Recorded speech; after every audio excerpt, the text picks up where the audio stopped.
Hello and welcome back to Shakesyear.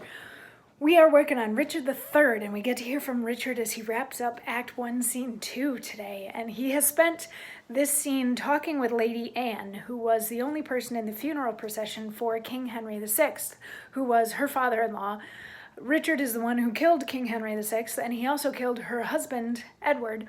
So when he shows up after she's been mourning, she really wants nothing to do with him, and she spits venom at him, and she wishes that her eyes could be basilisks that would instantly kill him just by looking at him. And yesterday he was like, yeah, I wish that they were, because then that would settle this whole thing. But I'm so in love with you, and you're so beautiful, and it's because of you that I did these horrible things. But it was to be by you and to be near you and all that sort of thing. And he gives her a sword, which she sort of waves at him. He's like, come on, right here. But she doesn't, because she says that as much as she hates him, she doesn't want to be his executioner. So he continues to push and continues to chip away at her hatred of him. And eventually he's allowed to give her a ring. She accepts this ring from him and says that she'll wear it. And then he asks for one additional favor, that being that she go and wait for him at Crosby House while he takes King Henry's body to, I believe, St. Paul's to be buried. And she agrees to do that. And as soon as she leaves, the pallbearers are like, okay, so to St. Paul's? And Richard says, no, to Whitefriars. There attend my coming. And they all leave, so he's by himself.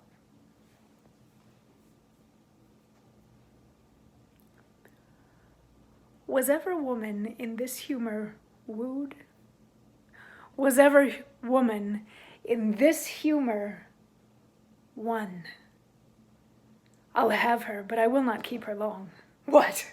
I that killed her husband and his father, to take her in her heart's extremest hate, with curses in her mouth, tears in her eyes, the bleeding witness of my hatred by, having God, her conscience, and these bars against me, and I no friends to back my suit withal, but the plain devil and dissembling looks, and yet to win her?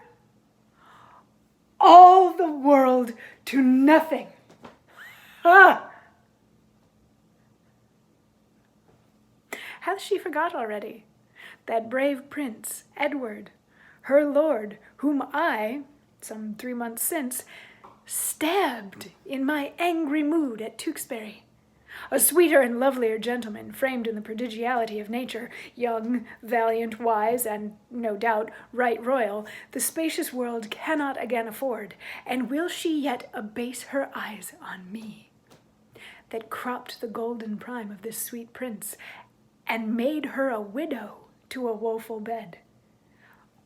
On me, whose all not equals Edward's moiety?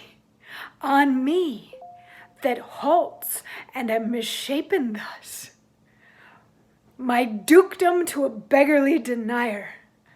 I do mistake my person all this while. Upon my life she finds, although I cannot, myself to be a marvellous proper man.